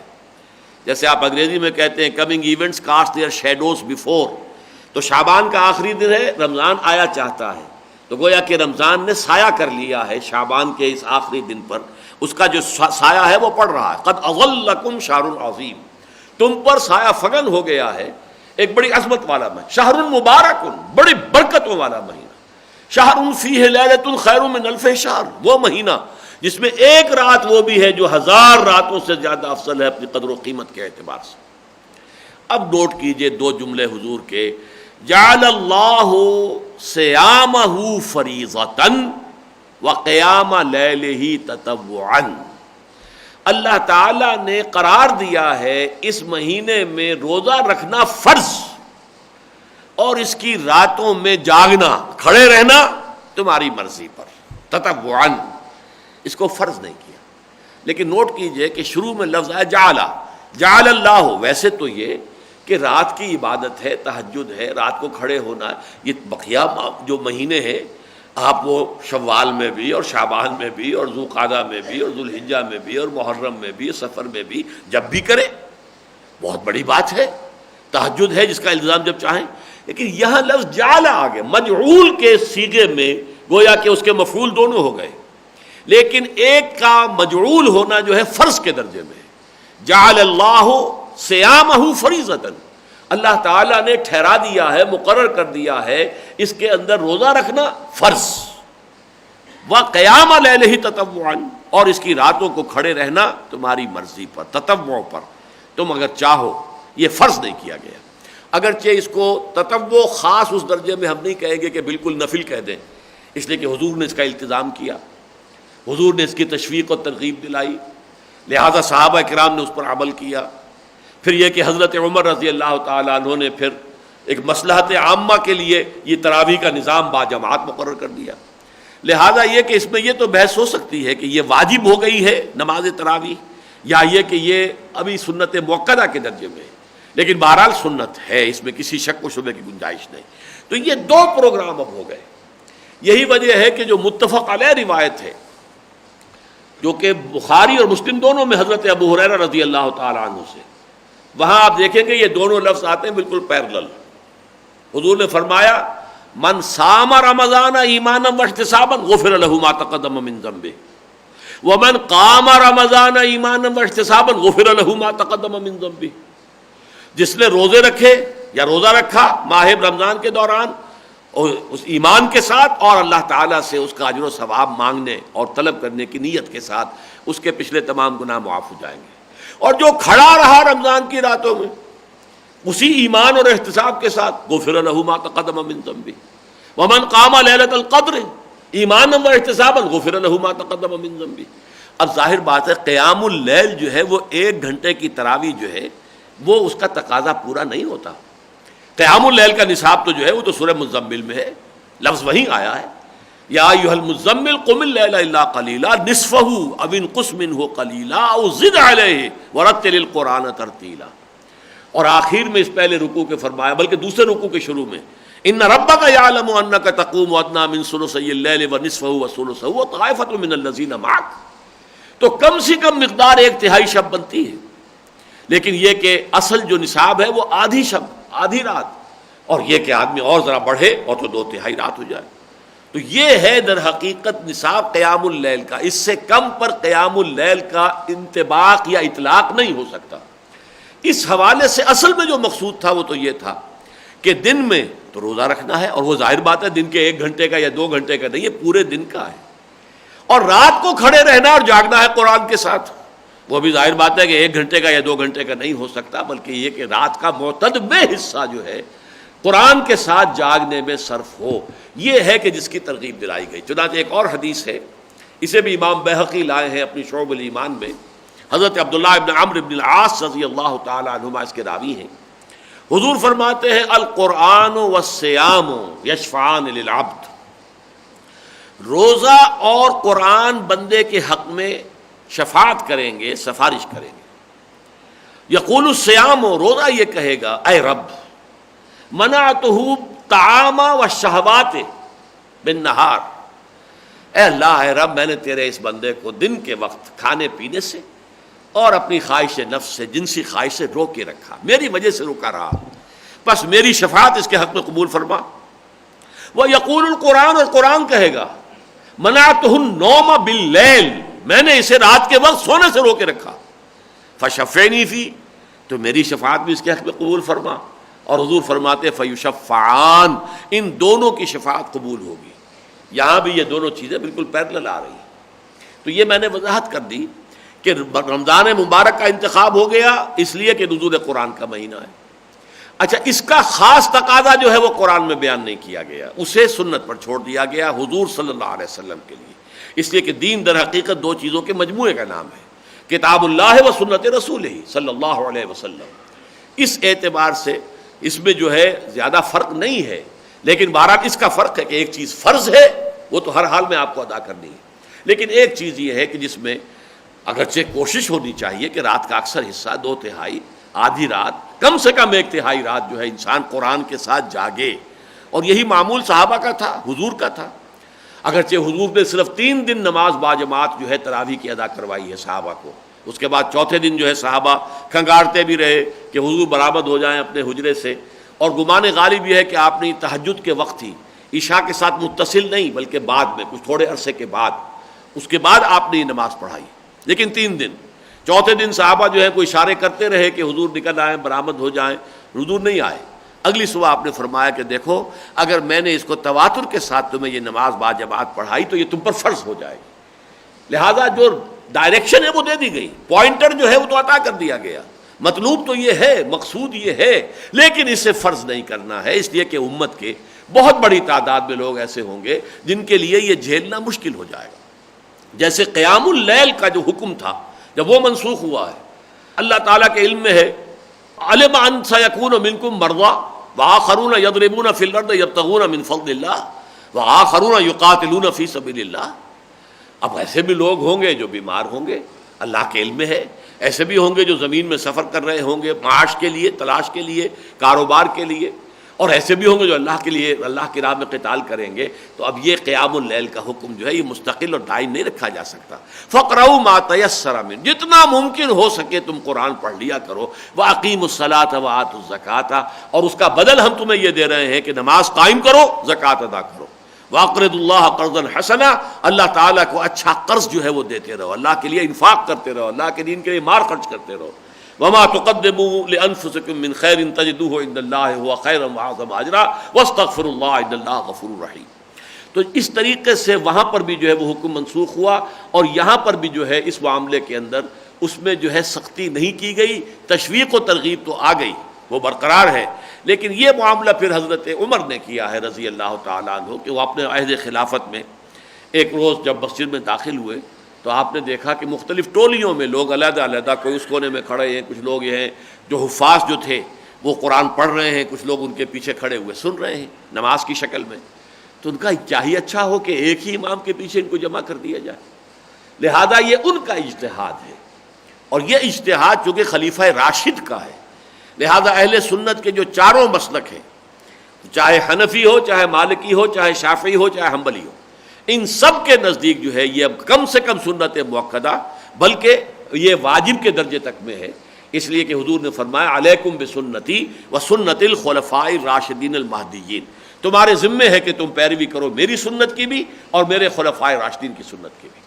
لیکن یہ کہ پھر اس کو اور دوسرے یہ کیا گیا کہ اسے متصل کر دیا عشاء کے ساتھ، تاکہ عشاء کے ساتھ آدمی جو ہے، اور یہ کام ہر شخص کر سکتا ہے، مزدور بھی کر سکتا ہے، جو شخص پورے دن جو ہے کام کرتا رہا ہے وہ بھی عشاء کے ساتھ 1 گھنٹہ اضافی لگا دینا یہ کوئی مشکل کام نہیں ہے، یہ ہر شخص کر سکتا ہے.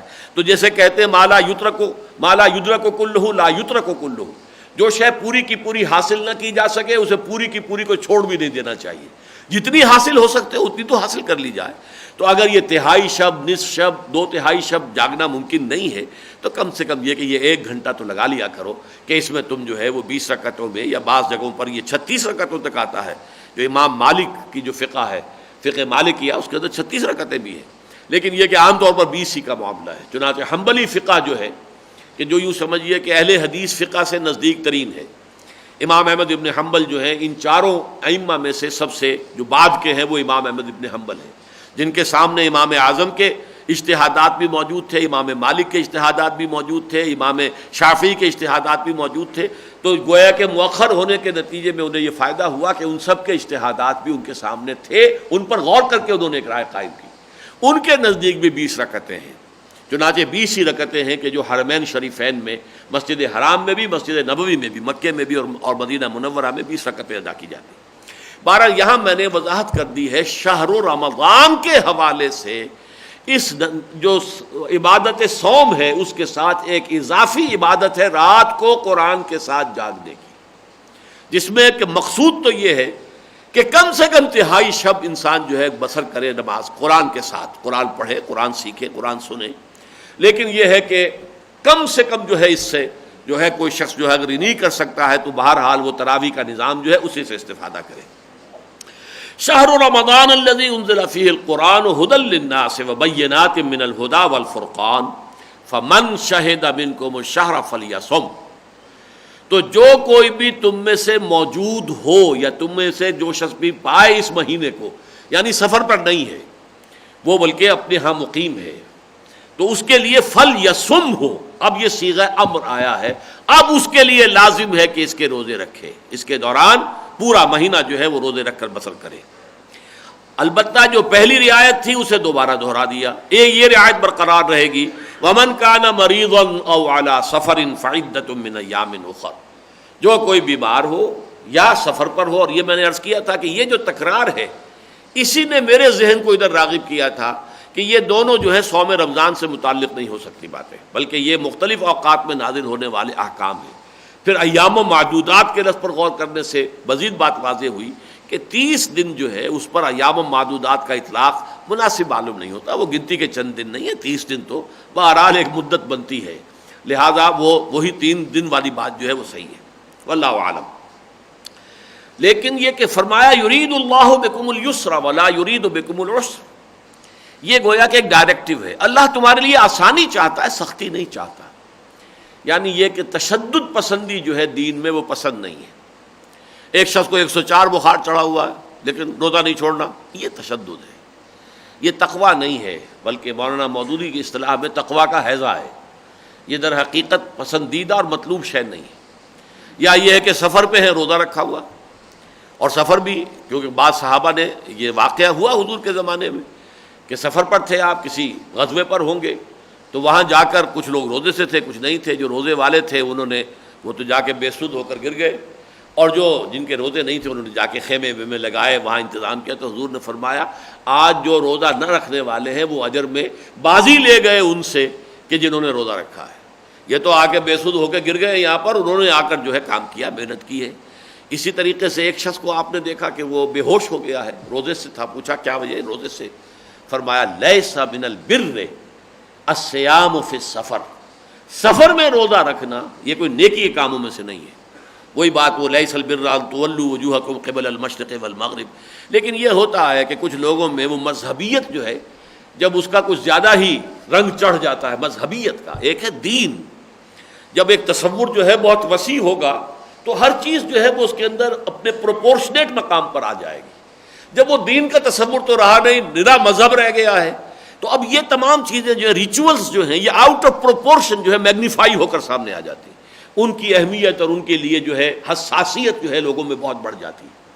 تو فرمایا یہ اب یہ گویا کہ پالیسی سٹیٹمنٹ ہے، یرید اللہ بکم اليسر ولا یرید بکم العسر.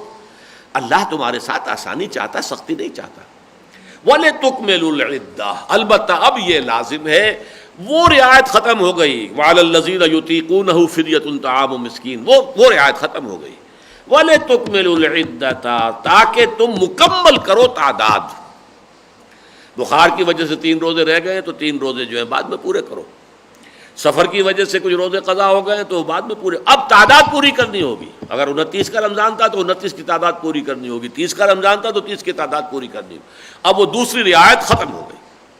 وَلِتُكَبِّرُوا اللَّهَ عَلَى مَا هَدَاكُمْ، اور تاکہ تم اللہ کی کبریائی کا اعلان کرو، تکبیر کرو اللہ کی اس پر کہ جو تمہیں ہدایت اس نے عطا کی ہے. اب ایک تو اس تکبیر پر عمل ہم کرتے ہیں عیدین میں، جاتے آتے تکبیر پڑھتے ہوئے جانا، تکبیر پڑھتے ہوئے آنا، اللہ اکبر اللہ اکبر لا الہ الا اللہ اللہ اکبر اللہ اکبر وللہ الحمد، یہ تکبیر ہے.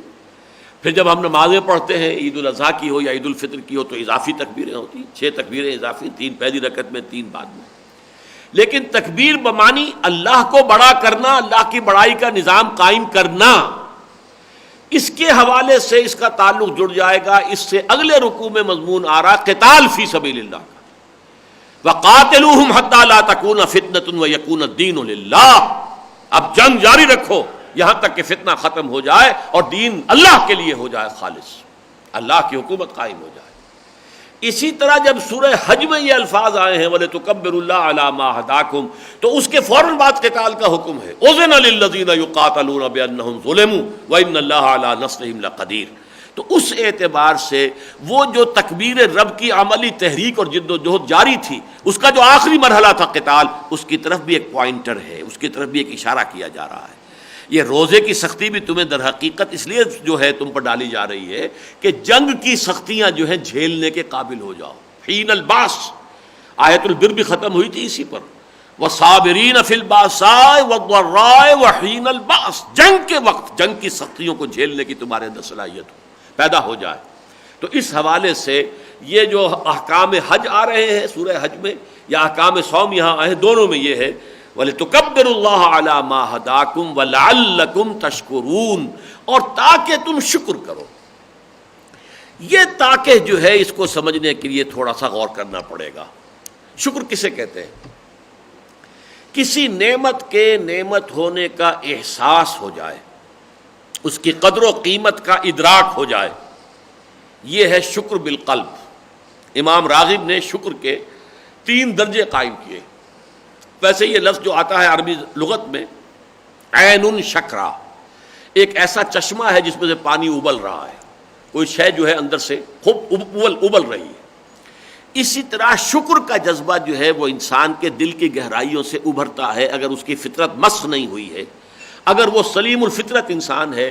تو اگر کسی شخص نے اس کے ساتھ کوئی بھلائی کی ہے، نیکی کی ہے، اس کی کوئی تکلیف رفع کی ہے، اس کی کوئی ضرورت پوری کی ہے، تو جیسے کہ کسی چشمے کے اندر سے پانی ابلتا ہے، ایسے ہی قلب کی گہرائیوں سے تشکر کا ایک چشمہ جو ہے پھوٹتا ہے.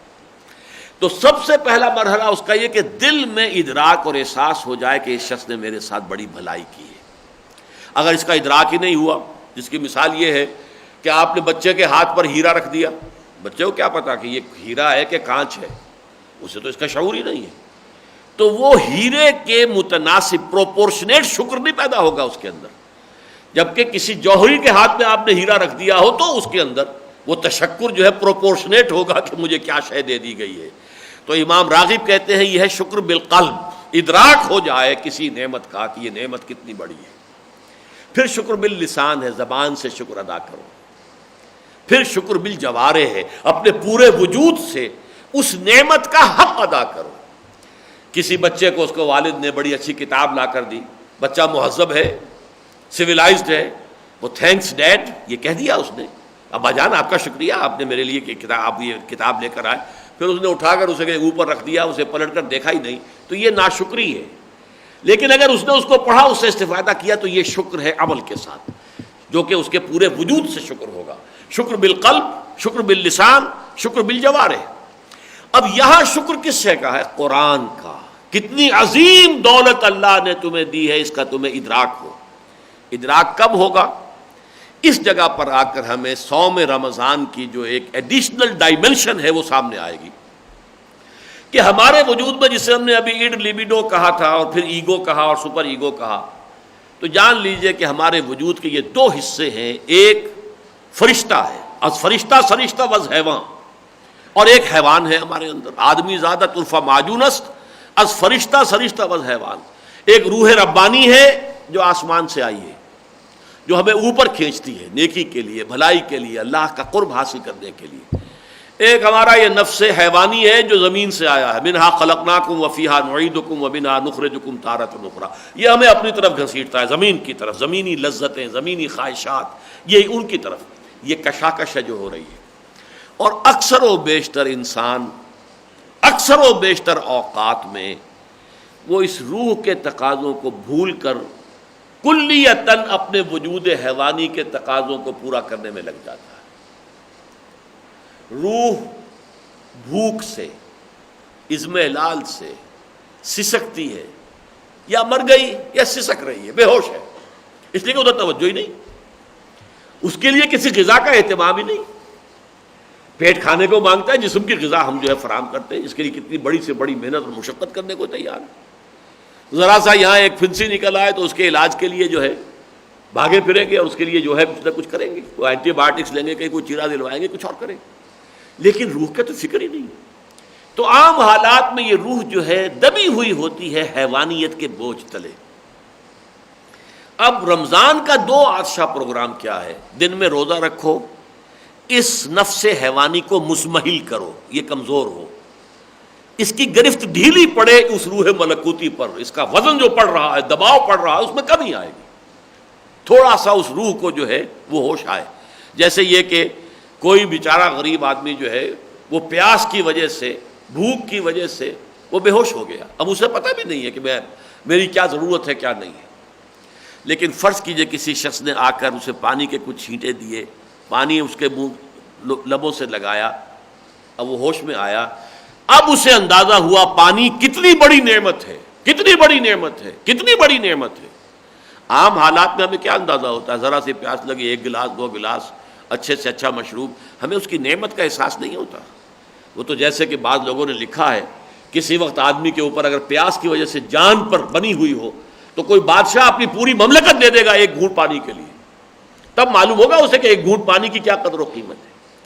اسی طریقے سے جب یہ روح انسانی جو دبی ہوئی تھی، اس نفس حیوانی کے بوجھ تلے آئی ہوئی، دبی ہوئی، سسک رہی ہے، بے ہوش ہے، اس میں تھوڑا سا ریلیف تو ہوا، چونکہ آپ نے روزہ رکھا تو اس کو کچھ ریلیف ملا، اس کے اندر جو ہے وہ حیوانی جو دباؤ ہے کم ہوا۔ اب آپ نے قرآن مجید اس پر آب حیات جو ہے قرآن کا وہ اس کے منہ میں ٹپکایا، اور یہ جان لیجئے کہ جیسے ہمارا وجود حیوانی زمین سے آیا ہے، اس کی غذا اور تقویت کا سارا سامان بھی وہیں سے آتا ہے۔ گندم کہاں سے آئی، چاول کہاں سے آئے، سبزیاں کہاں سے آ رہی ہیں، پھل کہاں سے آ رہے ہیں، یہ تمام وجود حیوانی کے لیے، حیوانات کے لیے چارہ کہاں سے آ رہا ہے، سب کچھ وہیں سے۔ اور جس طریقے سے ہماری روح آئی ہے عالم ملکوت سے، اسی طرح اس کی غذا ہے کلام ربانی، روح امر ربانی ہے۔ یسألونک عن الروح قل الروح من امر ربی وما اوتیتم من العلم الا قلیلا، اس کے لیے جو غذا ہے، تقویت کا سامان ہے، وہ کلام ربانی ہے۔ یہ دو عطشہ پروگرام ہوتا ہے تو سب سے پہلا نتیجہ یہ نکلتا ہے قرآن کی عظمت منکشف ہوتی ہے، قرآن کا نعمت ہونا، جو سورہ یونس میں کہا گیا یا ایھا الناس قد جاءتکم موعظۃ من ربکم وشفاء لما فی الصدور وہدی ورحمۃ للمؤمنین قل بفضل اللہ وبرحمتہ فبذلک فلیفرحوا ھو خیر مما یجمعون۔ یہ قرآن اللہ کی رحمت اور اس کے فضل کا سب سے بڑا مظہر ہے۔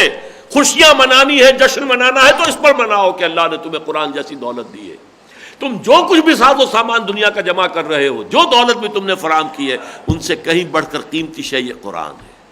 ہوا خیر مما یجمعون۔ لیکن شعور تو اسی وقت ہوگا جب پیاس ہوگی تو پانی کی نعمت کا تصور ہوگا، جب روح کے اندر وہ پیاس ابھرے گی تو پھر اب قرآن مجید کا جو آب حیات ہے، حقیقت اس کی عظمت تو ہے، تب منکشف ہوگی۔ تیرے ضمیر پہ جب تک نہ ہو نزول کتاب، گرا کشا ہے نہ راضی نہ صاحب کشاف۔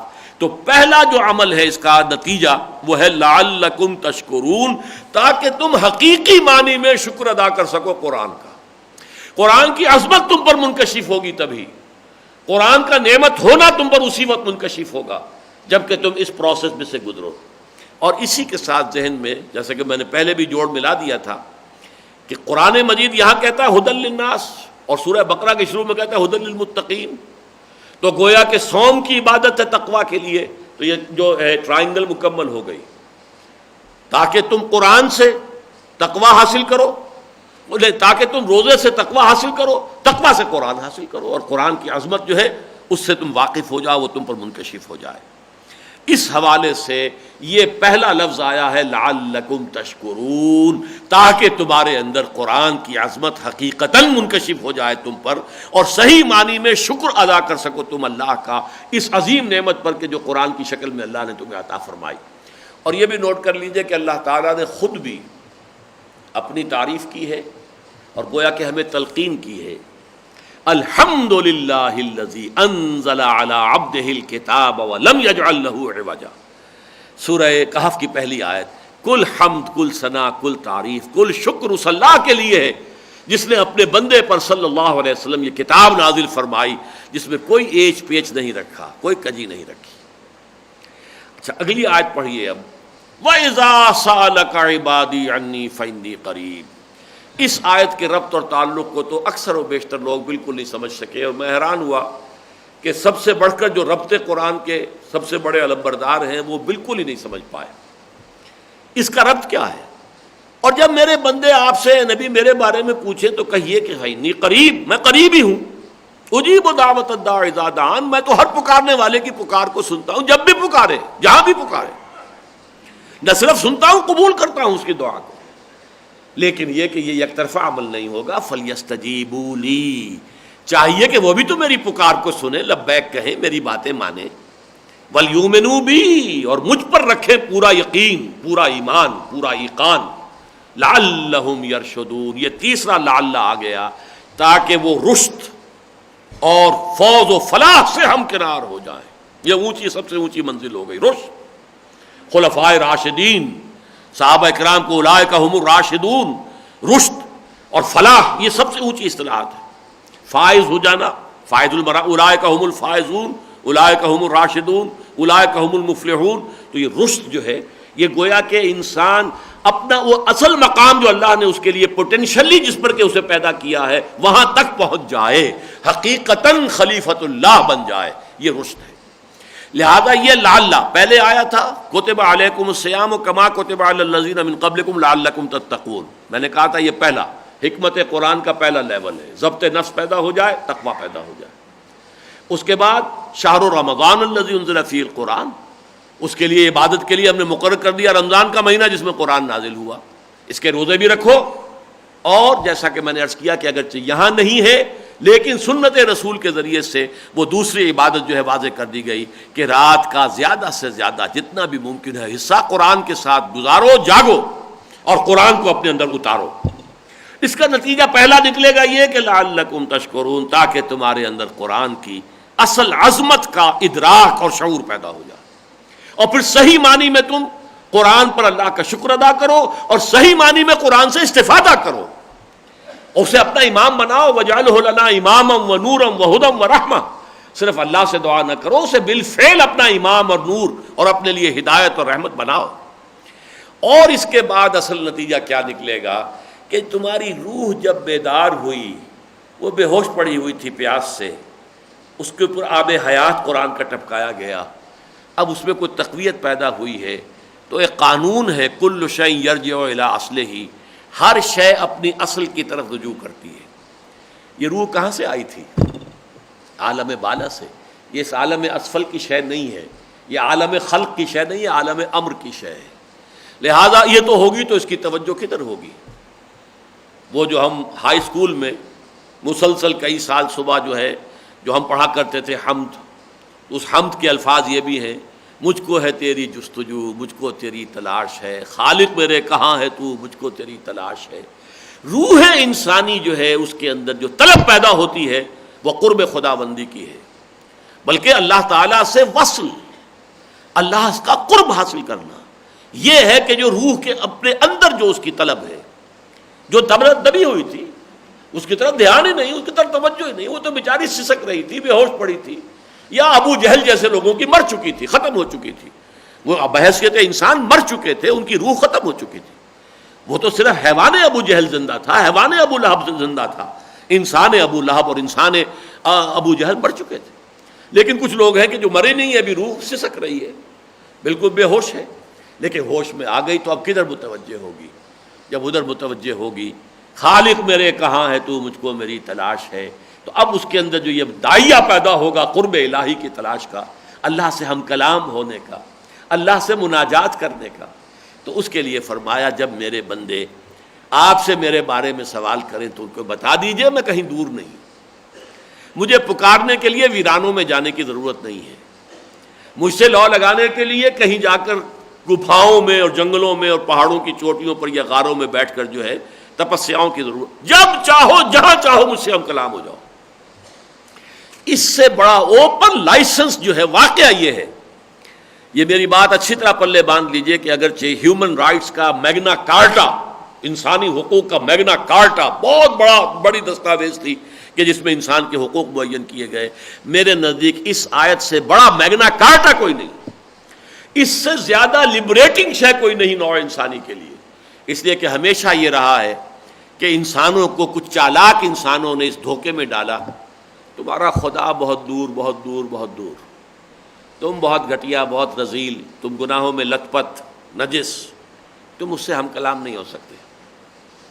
کچھ انٹرمیڈیریز ہیں، کچھ درمیانی لنکس ہیں، کچھ دیوتا ہیں، کچھ دیویاں ہیں، اور اہل اللہ ہیں، کچھ فوت شدہ ہیں، ان کے مقابر ہیں، ان کے مجاور ہوتے ہیں، پروہت ہوتے ہیں، پجاری ہوتے ہیں، ان کی مٹھی گرم کرو، ان کو نذرانے پیش کرو، پھر یہ تمہاری درخواستیں جو ہے پہنچائیں گے وہاں تو شاید قبول ہو جائے۔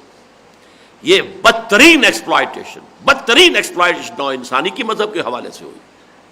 پوپ کے پاس جاؤ، کنفیس کر لو اپنے گناہ کو، کچھ نذرانہ بھی دے دو، وہ معافی کا پرچہ دے دے گا تم، اسے اختیار حاصل، عام پادری کو بھی اختیار حاصل۔ یہ جو ہے کہ انسان کے اور اللہ کے درمیان کچھ حاجب، کچھ دربان، کچھ انٹرمیڈیریز، ان کو بٹھا کر اور انسان کے اور اللہ کے درمیان فاصلہ، یہ ہے در حقیقت جسے اقبال نے کہا کہ پیران کلیسا کو کلیسا سے اٹھا دو، کیوں خالق و مخلوق میں حائل رہے پردے، پیران کلیسا کو کلیسا سے اٹھا دو۔ خالق اور مخلوق میں کوئی پردہ نہیں، دل کے آئینے میں ہے تصویر یار، جب ذرا گردن جھکائی دے، جب چاہو ہم سے ہم کلام ہو جاؤ۔ وَإِذَا سَأَلَكَ عِبَادِي عَنِّي فَإِنِّي قَرِيبٌ أُجِيبُ دَعْوَةَ الدَّاعِ إِذَا دَعَانِ۔ ہاں لیکن یہ لازم ہے، دیکھیے اسی کو علامہ اقبال نے اپنے جو خطبات ہیں ان میں سے ایک خطبے کا عنوان بنایا، دی میننگ آف پریئر ان اسلام۔ یہ دعا کیا ہے؟ اذا دعان، مجیب دعوت الداع اذا دعان، میں تو ہر پکارنے والے کی پکار کو سنتا ہوں جب بھی مجھے پکارے، جب بھی مجھ سے دعا کرے، نہ صرف سنتا ہوں قبول بھی کرتا ہوں۔ یہ دعا کیا ہے؟ اقبال نے بہت خوبصورت تعبیر کی ہے، یہ ہمارے اندر جو روح ہے، یہ ہماری انائے صغیر ہے، میں یہ میں جب میں کہتا ہوں تو میرا اصل میں یہ روحانی وجود ہے، انائے صغیر، دی فائنائٹ ایگو، انائے محدود، اور اللہ کیا ہے؟ وہ انائے لامحدود، جس کے لیے پھر میرے ذہن میں آ گئی ہے وہ آیت قرآن مجید میں سورہ طٰہٰ کے ابتدا میں جو آیت آئی ہے، وہ اللہ تعالیٰ کے انائے کبیر، اس کی عظمت اور جلالت کے لیے شاید اس سے زیادہ موضوع الفاظ نہ ہو۔ اننی انا اللہ لا الہ الا انا فاعبدنی واقم الصلاۃ لذکری، یقیناً میں ہی ہوں اللہ جو الہ واحد ہے، کوئی الہ نہیں ہے میرے سوا، بس میری بندگی کرو۔ اننی لا الہ الا انا اننی انا اللہ لا الہ الا انا فاعبدنی. یہ انا کبیر ہے، بڑی انا، انفائنائٹ ایگو، انا مطلق، انا لا محدود. اور دعا جو ہے وہ در حقیقت اس انا صغیر کا انا کبیر کے روبرو آ جانا، ہم کلام ہونا. یہ چھوٹی انا میری اور یہ بڑی، بہت بڑی انا اللہ کی. جب یہ چھوٹی انا روبرو ہوتی ہے، اسی لیے دیکھیے کہا حضور نے الصلاۃ معراج المومنین.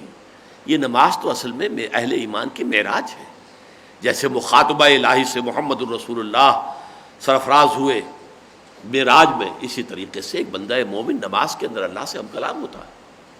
وہ جو حدیث قدسی ہے قسمت الصلاۃ بینی و بین عبدی نصفین، اس کی شرح کے اندر تفصیل آتی ہے.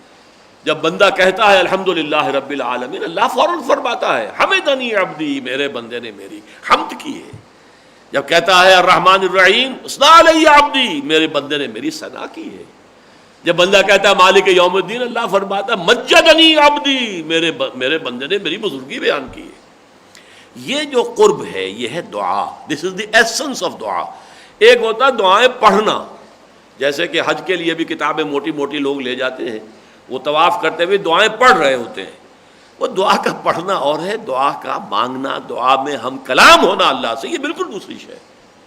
چاہے وہ ایک ہی دعا ہے کہ جو پڑھی جاتی ہے رکن یمانی، اور پھر وہ جو سب سے بڑا رکن ہے جہاں پہ کہ حجر اسود ہے، وہ اگلے رکوع میں وہ آ بھی جائے گی، بلکہ اس سے اگلے رکوع میں ربنا آتنا فی الدنیا حسنۃ وفی الآخرۃ حسنۃ وقنا عذاب النار. یہ گویا کہ سب سے بڑی دعا ہے.